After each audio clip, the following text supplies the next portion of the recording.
வணக்கம் பாலமுருகன். சீமான் வழக்கம் போல நாம என்ன எதிர்பார்த்தோமோ அதே வேலையை கரெக்டா சொம்படிச்சிருக்கான். யாருக்குன்னு கேட்டீங்கன்னா, இந்த மகா மகா பெரியவர்க்கா பார்த்தீங்கல்ல விஷ்ணு, அந்த விஷ்ணுவுக்கு கரெக்டா சொம்படிச்சிருக்கான். இந்த மகா விஷ்ணு யாருன்னு கேட்டா, அவன் ஒரு நாம் தமிழர் தம்பி, ஒரு ஜாம்பி. இப்போ இவனுங்க எல்லாம் ஃபுல்லா ப்ராப்பரா லைனுக்கு வந்திருக்காங்க. ஏற்கனவே இந்த நாம் தமிழர்ல நல்லா ஃபுல் ட்ரைனிங் எடுத்தவன் ஸ்கூல்ல போய் உட்காந்துக்கிட்டு என்சிசி ட்ரைனிங் கொடுக்குறேன்னு சொல்லி சிக்கி சீரழிஞ்சு சின்ன பின்னமாயி இன்னைக்கு ஆளே இந்த உலகத்துல இல்லாம பரலோகத்துக்கு போயிட்டான். அடுத்து அவனுக்கு ஹெல்ப் பண்ணான்னு சொல்லி இப்ப இன்னொருத்தனை பிடிச்சிருக்காங்க. இப்போ இன்னொரு இவன் வந்துகிட்டு தனியா ஒரு ரூட்டை போட்டு கரெக்டா ஸ்கூல்ல போயிட்டு சொற்பொழிவு, ஆன்மீக சொற்பொழிவு. இவன் எப்படி குடி திரும்புதல் அப்படின்னு சொல்லிட்டு அந்த குலதெய்வ வழிபாடு குடி திரும்புதல் சொல்லி இவங்க ஒரு உருட்டு உருட்டுனாங்க பாத்தீங்கல்ல, அந்த உருட்டுடைய இதை என்ன சொல்றது அடுத்த லிங்க் தான் இவன். அப்போ தமிழ் சமூகத்துக்கு இந்த நாம் தமிழர் கட்சிக்காரங்க எல்லாம் என்ன வேலை செஞ்சுக்கிட்டு இருக்காங்க, அவங்க இந்த சமூகத்தை என்னவா ஆக்கிறதுக்கு முயற்சி செஞ்சுட்டு இருக்காங்க அப்படிங்கிறதுக்கான உதாரணம் தான். இவ்வளவு பரபரப்பா அந்த கண்டென்ட்களை ஃபுல்லா பேசினா டோட்டலா 18+ கண்டென்ட்டா மாறிடுது. ஒரு வார்த்தை முன்ன பின்ன போற அவ்வளவு மோசமா போகிற அளவுக்கு இவருடைய செயல்பாடுகள் இருக்குங்கிறத எல்லாரும் ஊர் உலகமே பார்த்துட்டு இருக்கும் போது கொஞ்சமும் கூச்சமே இல்லாம இவன் அவனுக்கு முட்டு கொடுத்துட்டு வந்து அவன் பேசக்கூடிய அவர்கள் இவர்கள் பாத்துக்குங்க எந்த அளவுக்கு இறங்கி அடிக்கிறாங்கன்னு சொல்லிட்டு அது உங்களுக்கே வெளிச்சம்.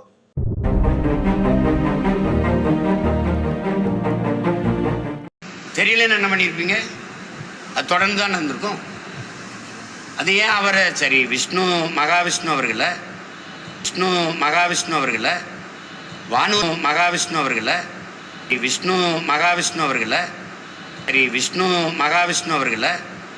வானூர்தி நிலையத்துக்குள்ளே போய் ஒரு பயங்கரவாதி போல் ஒரு கொடுஞ்செயல் செய்தது போல் அவரை போய் பிடிச்சி கைது பண்ணி அதை ஒரு செய்தி, நீங்கள் வேறு செய்தியை மறக்கி இந்த செய்தியை பெருசாக்குறீங்க. அதான் உண்மையிலும் உண்மை அதுதான். அப்போ நீங்கள் இதை எதுக்கு இவ்வளோ பெருசு பண்ணுறீங்க? உண்மையிலே அவர் பாட்டுக்கு அவர் வேற எங்கேயோ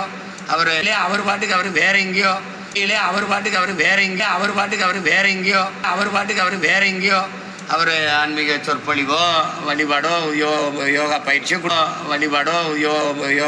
கொடுத்துருந்துருப்பாரு.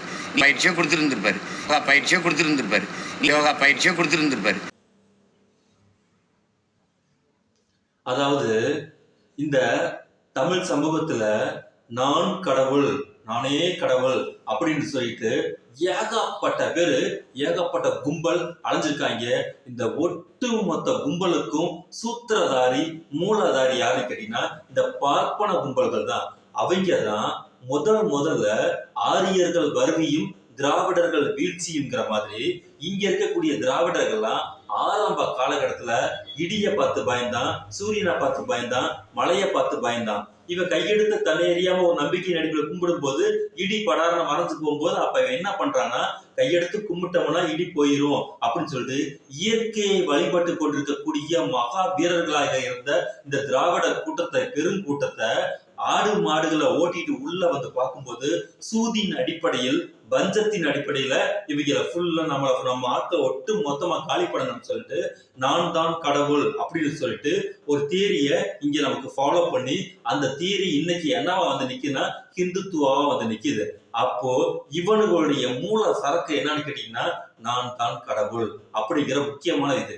நம்ம மக்கள் இருக்கக்கூடிய பெரிய வீக்னஸ் என்னன்னு கேட்டீங்கன்னா அவங்களுக்கு 1000 தேவைகள் இருக்கும். அந்த தேவைகளுக்கு அவங்க உழைப்பும் அவங்களோட தேவையும் என்னைக்குமே கம்பேரே ஆகாது.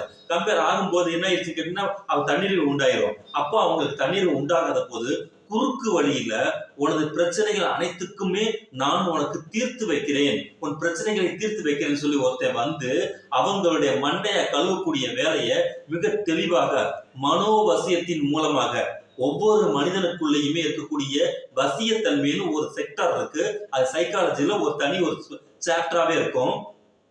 யாராக இருந்தாலுமே இப்போ ரேஷனலிஸ்ட் பேசக்கூடிய நாம பகுத்தறிவாளர்களாக தான் இருக்கிறோம். இப்ப நமக்கு நல்ல வெல் பிராக்டிஸ் இருக்கு. திடீர்னு ஒருத்தர் இருட்டுக்குள்ள வந்துட்டு ஊன்னு ஏதாவது பயமுறுத்துறானா நம்மளுடைய உடலும் பதறும் பாத்தீங்கல்ல. அப்போ நம்மளுடைய உடலுக்குள்ளேயும் உணர்வுக்குள்ளேயும் அந்த ஹார்மோன் தனியாவே ஒரு ஹார்மோன் இருக்கு. அந்த ஹார்மோனுக்கு ஒரு பேரே இருக்கு. அது ஒரு நல்ல ஹார்மோன் பேர் என்னன்னு கேட்டீங்கன்னா, திடீர்னு ஏதாவது நம்ம உடம்புக்குள்ள ஏதாவது பிரச்சனை ஆச்சுன்னா நம்மளை சேஃப்டி பண்ணி முன்னாடி நிக்கக்கூடிய அந்த ப்ரிகாஷன் ஹார்மோன் தான் அந்த இது. அப்போ எல்லாத்துக்குள்ளயுமே ஒரு பய உணர்ச்சி இருக்கத்தான் செய்யும். அந்த பய உணர்ச்சியை வந்துட்டு முதலீடா மாற்றக்கூடிய இந்த கேடிகள் தான் இங்க இருக்கக்கூடிய சாமியார்கள் அப்படின்னு சொல்லி தன்னை வந்துகிட்டு ப்ரொமோட் பண்ண ஆரம்பிக்கிறாங்க. அந்த ப்ரொமோட்டர்ல கடைசியா இன்னைக்கு சிக்கிருக்கிறவன் தான் இந்த மகாவிஷ்ணு சொல்லக்கூடிய ஒரு அயோக்கிய பையன். தனிப்பட்ட முறையில் ஒவ்வொரு மனிதருக்கும் உளவியல் தேவைங்கிறது கட்டாயமா இங்க எல்லாத்துக்குமே இருக்கு. ஏன்னா மனித மனம்ங்கிறது ஒரு மாதிரியாவே இயங்காது. அந்த மனம்ங்கிறது அலைப்பாய்ந்து கொண்டே இருக்கும். அப்போ அந்த அலைப்பாயக்கூடிய மனதை கண்ட்ரோல் பண்ணு அப்படின்னு சொல்லும் போது இங்க இருக்கக்கூடிய இந்த மனிதர்களுக்கு அந்த வார்த்தை என்ன ஆகுதுன்னா புதிய வார்த்தையா இருக்கும். அப்போ நம்ம மனசு ஓவர் அலைப்பாய்ந்து கண்ட்ரோல் பண்ணணும் அப்படின்னு சொல்லி அவன் அதற்கான முயற்சிகளை பண்ண ஆரம்பிக்கும் போது அதுக்கு ஒரு கைட்லைனா நான் உனக்கு இருக்கிறேன் அப்படின்னு சொல்லிட்டு பேமெண்ட் அடிக்கும் போதுதான் இந்த மன வள கலை மன்றங்கள் எல்லாம் உருவாகுது. ஆனா இந்த இடத்துல ஒரு முக்கியமான விஷயத்தை நம்ம தெளிவுபடுத்திடணும். இங்க ஏகப்பட்ட ஒரு திட்டு பயல் பெரிய பெரிய கேங் கும்பல்லாம் இறந்துட்டு இருக்கு. ஆனால் கொடிதிலும் கொடிது வருத்தத்திலும் வருத்தம் என்னங்கன்னா அத்தனை பயலும் இங்க இருக்கக்கூடிய மாபெரும் ஞானின்னு சொல்லக்கூடிய 20ஆம் நூற்றாண்டின் சிற்பி உருவாக்கிய பெரிய ஞானியில ஓஷோவை சொல்லியிருக்காங்க. அந்த ஓஷோங்கிற ஒரு மாபெரும் ஞானியோடைய தத்துவங்களை ஃபுல்லா இந்த கேடிகள் ஃபுல்லா பாலியலுக்காக பயன்படுத்தி கொண்டு அவரு சொல்லிருக்கக்கூடிய கான்செப்டே மூலமாக அழித்து ஒழித்து எல்லாத்தையும் நாசம் செஞ்சுட்டு இவனுடைய சீப்பான ஒர்க்குக்கு என்னென்ன தேவையோ அதை ஃபுல்லா கலரிங் பண்ணி இங்க உள்ள அடிச்சு விடும் போது இங்க மக்கள் எல்லாமே மெய் மயங்கி அது அவனுடைய விஷயத்துக்கு ஆடி நல்ல கல்லா கட்டக்கூடிய சூழ்நிலை உண்டாகும் போது பல நாடுகள்ல போய் கடையை விரிச்சு கல்லா கட்ட ஆரம்பிச்சிருக்காங்க.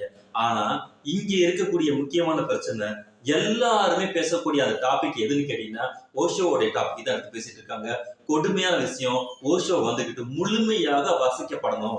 அதுதான் முக்கியமான விஷயம். ஓஷோ ஒரு பாலியல் உணர்ச்சியையும் ஒரு பாலியலுக்கு கிளர்ச்சியையும் அவர் கிண்ட கிடையாது. ஒரு மனிதன் மூளை முழுக்க அவன் எந்த சூழ்நிலையால் எந்த சிந்தனையால் அடக்கப்பட்டிருக்கான்னு கேட்டா அவன் பாலியல் சிந்தனையால் தான் அடக்கப்பட்டிருக்கான். அந்த சிந்தனையிலிருந்து அவன் வெளியே முழுமையாக இந்த சமூகத்தில் அன்பை எப்படி போதிக்கணும், அன்போடு எப்படி இருக்கணும், ஒவ்வொரு செயலிலும் ஒவ்வொரு நடத்தையிலும் ஒவ்வொரு கனப்பொழுதிலும் நீ இந்த சமூகத்தில் எந்த அளவுக்கு அன்பு கொண்டு இருக்கணும், அன்போடு இருக்கணுங்கிறதா அவர் சொல்லியிருக்கக்கூடிய ஸ்பீச். அத உனக்கு மிகப்பெரிய தடையாக இருப்பது உன்னுடைய பாலியல் சிந்தனை. உனது பார்வைகள் அனைத்துமே பாலியல் பார்வையாக மாறி அது பழுதடைந்து போய் இருக்கின்ற காரணத்தினால்தான் உன்னால ஒரு முழுமையான அன்பாக இந்த சொசைட்டியை அணுக முடியல. அதனால அதை நீ கடந்து வரணும் அப்படின்னு சொல்லிட்டு அதுக்கு சில டெக்னிக்ஸான மெடிடேஷன் முறைகளை அவர் சொல்றாரு. அந்த மெடிடேஷன் முறைகளுக்கும் நன்றாக நாம் தெரிந்து கொள்ள வேண்டியது ஜாதியே கிடையாது, மதம் கிடையாது, எந்த விதமான கடவுள் வழிபாட்டு தன்மையும் அதுல கிடையாது. 100% அவர் சொல்லக்கூடிய விஷயம் அனைத்துமே ரேஷனலிட்டி சம்பந்தமான அறிவை உட்படுத்தி இருக்கக்கூடிய விஷயம். அவர் அதிகபட்சமாக சொல்லக்கூடிய விஷயம் இசையோடு பொறிந்து போகக்கூடிய விஷயத்தை அவர் மெடிடேஷன்ல கொண்டுட்டு வருவாரு. அதன் பிறகு டீப்பான சைலண்ட். அவர் எந்த இடத்துல டீப்பான சைலண்ட் சொல்றார், புத்தாவுடைய கான்செப்ட புத்தரை நாம் 2 வகையாக நேரடியாக நம்ம புத்தரை ஏற்றுக்கொள்றோம். எப்படின்னா கடவுள் இல்லை, கடவுள் இல்லவே இல்லை, கடவுளை கற்பித்தவன் முட்டாள், கடவுளை பரப்புகிறவன் அயோக்கியன், கடவுளை வணங்குகிறவன் காட்டு மிராண்டி அப்படின்னு தந்தை பெரியார் மிக தெளிவாக புத்தரின் வார்த்தைகளை இங்கே நேரடியாக மக்களுக்கு வழங்கினார். அந்த நேரடியாக வழங்கியதின் விளைவுதான் இந்த மாதிரி கேடிகள் எல்லாருமே மாட்டிக்கிறாங்க. இன்னைக்கு எவ்வளவு பெரிய அயோக்கியத்தனம் பண்ணினாலும் இவனுக்கு மாட்டிக்கிறதுக்கு காரணம் அந்த அறிவு தெளிவான அந்த உயரிய தத்துவம் தான். அந்த தத்துவத்தை தான் இங்க ஓஷோ மிக அற்புதமாக இங்க வழங்குகிறார். ஆனால் இவனுக்கு எடுத்துக்கக்கூடிய விஷயத்தை என்னன்னு கேட்டீங்கன்னா காமத்தில் இருந்து கடவுளுக்கு அப்படிங்கிற ஒரு டாபிக்கை கொண்டுட்டு வச்சு வெளியில் பகிர்ந்து கொள்வதற்கு கூடிய அந்த சொல்வதற்கு வருத்தமாக சங்கடமாக இருக்கக்கூடிய அந்த வார்த்தைகள் எல்லாத்தையும் எடுத்துட்டு ஒருத்தர் இந்த நெத்தியில கொண்டு நிப்பாட்டு வேணா இதெல்லாம் என்ன மாதிரியான ஒரு கான்செப்ட்? நம்மளுடைய வீடியோக்குள்ள வந்துகிட்டு எல்லாருமே தான் பாக்குறாங்க, போறாங்க, வராங்க போது குறைந்தபட்சம் அதுல ஒரு டீசன்சி வேணாமா? இன்னைக்கு இதுக்கு நான் சம்பந்தமா பேசும்போது நம்ம வீடியோ எல்லாமே மோசமா 18+ கண்டென்ட்டாவே போயிருச்சு. காரணம் அவ்வளவு தூரம் அருவருக்கத்தக்க செயலை வந்துட்டு இவன் செஞ்சிருக்கிறான். ஆனா அதுக்கெல்லாம் குறைந்தபட்சம் வெக்கமே இல்லாம சீமான் என்கிறவன் எவ்வளவு கேவலமா இவனுக்கு அவர்கள் போட்டு சொம்படிக்கிறானா. இப்ப இவன்கிட்ட இருக்கக்கூடிய பேமெண்ட் லிஸ்ட் இருக்கு பாத்தீங்கல்ல, இவன் ஹவாலா பேமெண்ட் வந்துகிட்டு அங்க இருந்து இவன் 4-5 நாடுகள்ல வந்து கடையை போட்டு வச்சிருக்கான். இவன் ஆல்ரெடி வந்துட்டு 2 வருஷம் வேற நாம் தமிழ்ல வேற டிராவல் பண்ணிருக்கான். அப்போ இவனுங்களுக்கு தேவையான பணங்களுக்கான டிரான்ஸ்பரேஷனா இவனை யூஸ் பண்ணிருக்கான் அப்படிங்கிற விஷயம் வெட்ட வெளிச்சமா தெரிஞ்சிருக்கு. இதுல இவனை ஆதரிக்கக்கூடிய கும்பல்கள் யாருன்னு பாத்தீங்கன்னா, இந்த உமா பாப்பாத்திங்கிற ஒரு ஆளு, பிஜேபியில் இருக்கக்கூடிய அத்தனை பேரும் வேட்டியை மடிச்சு கட்டிட்டு கோதாரை வந்து குதிச்சுட்டாங்க. குதிச்சுட்டு எப்படி நீ வந்துட்டு அவரை வந்துட்டு அரெஸ்ட் பண்ணலாம், எப்படி அவர் என்னத்த பேசினாரு, அவர் இந்த ஊர்ல இல்லாத உலகத்துல இல்லாத ஒரு விஷயத்தைய பேசிட்டாரு. வடிவில் படுத்த சொல்ல அப்படி இல்ல, என்ன சொல்ல அப்படி என்ன கையை பிடிச்சி கையை பிடிச்சி இழுத்துட்டானா அப்படிங்கிற ரேஞ்சில், அந்த ரேஞ்சில் இவனுக்கு கேட்கறாங்க, என்ன ஊர்ல போற பிள்ளை எது கையை பிடிச்சி இழுத்துட்டானா, ஏதோ வாயில பேசினாரு தானே. எப்படி சீமான் சொன்னா, நான் வந்துகிட்டு எப்படி எங்கால வந்து 4 வார்த்தை பேசினா நீ என்ன 4 வார்த்தை கோத்தாங்க மட்டும் பேசிட்டு போயா, இதெல்லாம் சாதாரண விஷயம். இதுக்கெல்லாம் வந்துகிட்டு வர போற என்னமோ பெரிய அட்டப்பாடர் தீவிரவாதியை வந்து அரெஸ்ட் பண்ற மாதிரி வந்துட்டு எல்லாம் ஏர்போர்ட்ல வந்துட்டு 200-300 போலீஸை வந்து குமிச்சுக்கிற அப்படின்னா, இவன் வந்து தீவிரவாதியை விட மோசமானவன். தீவிரவாதி நேரடியாக ஆளை துப்பாக்கி எடுத்து சுடுவான், ஆளை கடத்திக்கிட்டு போவான், மனித குலத்துக்கு விரோதமான செயல்களை நேரடியாக செய்யறவன், அதனால அவனுக்கு தீவிரவாதி. ஆனால் இவன் என்ன பண்றானா, ஒரு சமூக கட்டமைப்பையே என்ன பண்றானா உளவியல் ரீதியாக தாக்கம் பண்ணி, எப்படி சீமான் எப்படி இங்க ஒரு ஜாம்பிஸ் கும்பலை உருவாக்கி வச்சிருக்கானோ அந்த மாதிரி ஆன்மீகம் என்கிற பேர்ல ஒட்டு மொத்தமா பாலியல் பாலியல் உணர்ச்சியினால இங்க இருக்கக்கூடிய இயற்கையான விஷயங்களை ஒரு நோய்வாய்ப்படக்கூடிய விஷயமா மாத்தி அதன் மூலமா கல்லாட்டக்கூடிய கேடியாகத்தான் இவன் இருந்திருக்கிறான். அப்போ இவனை அரெஸ்ட் பண்றதுங்கிறது வந்துகிட்டு போலீஸ்காரங்க என்ன மாதிரியானவன் அவங்க அரெஸ்ட் பண்ணுவாங்க, வழக்குகளை பதிறாங்க. நீ இடையில வந்து மூக்கை எதுக்காக நுழைக்கிற? நீ என்ன நீதிபதியா? நம்ம தெரியாம தான் கேட்கிறோம். உன்னுடைய வழக்கை இங்க ஊர் சிரிச்சு சந்தி சிரிச்சு நாரி நசம் குறைஞ்சு போய் கிடக்குது. இன்னைக்கு நீ கல்யாண நாள் போஸ்ட் போட்டுக்கிட்டு உன்னை கழுவி கழுவி ஊத்திட்டு இருக்காங்க. வெளியில கொஞ்சம் கூட உனக்கு வெக்கமே எல்லாம் நீ வெளியில திரைய கடிக்க தெரியல. அவ்வளவு தூரம் ஓம்பாடு இங்க நாரி போயிருக்கும் போது இங்க இவன் வந்துகிட்டு அவனுக்கு சப்போர்ட் பண்ணிக்கிட்டு இவன் ஒரு வீடியோ போட்டு வச்சுக்கிறான்னா, இப்போது எல்லாம் தெளிவாக நடந்து கொண்டிருக்கிறது. இவனுங்க சாயலே இப்ப நம்ம பேச வேண்டியதுக்கு 2 கையும் இப்படி வச்சுக்கிட்டு இங்க இது நாள் வரைக்கும் எல்லாம் மறைஞ்சுக்கிட்டு இருந்தானுங்க. எந்த விஷயத்துக்காக மறைஞ்சுக்கிட்டு இருந்தாங்க கேட்டீங்கன்னா, நம்மளுடைய சோசியல் ஜஸ்டிஸுக்கு பாத்தீங்களா, சமூக நீதியை ஒழித்து கட்டுவதற்கு நம்மள மாதிரியே இருந்து பேசுவான், நம்ம ஆளை விட்டே பேச வருவான். இப்ப எல்லாம் அதெல்லாம் ஒண்ணு கிடையாது. சப்சாட சாப்டர் 2 இந்த தேங்காயை நடுத்தருவுல போட்டு உடைச்சா 2ஆ உடையும் பாத்தீங்களா, அந்த மாதிரி காலத்துக்கு வந்து நின்றுட்டாங்க. அத்தனை பேரும் பார்ப்பானும் பார்ப்பன அடிவரடிகளும் பார்ப்பன சொம்பு தூக்கிகளும் நாம் தமிழர் கும்பல்களும் தமிழ் இனத்துக்கு எதிராக கோதாவுல இறங்கி நேரடியா பேச ஆரம்பிச்சிருக்கான். நாம் இளைஞர்கள் அனைவருமே இந்த மாதிரி கேடிகளை வந்துகிட்டு நேரடியாக அவங்கள பேச்சுக்களை வந்து முழுமையாக கேட்டு அறிவுக்கு உட்படுத்தும் போது நம் சமூகத்தை சிதைப்பதற்கான வேலையை எவ்வளவு செய்ய வந்திருக்காங்கிறது இதன் மூலமா நமக்கு தெரிய வரும். அதன் மூலமாக நாம் விழிப்புணர்வு அடைய வேண்டியிருக்கிறது இந்த காலத்தோடைய கட்டாயமா இருக்கு. ஆரம்பிக்கலாம்.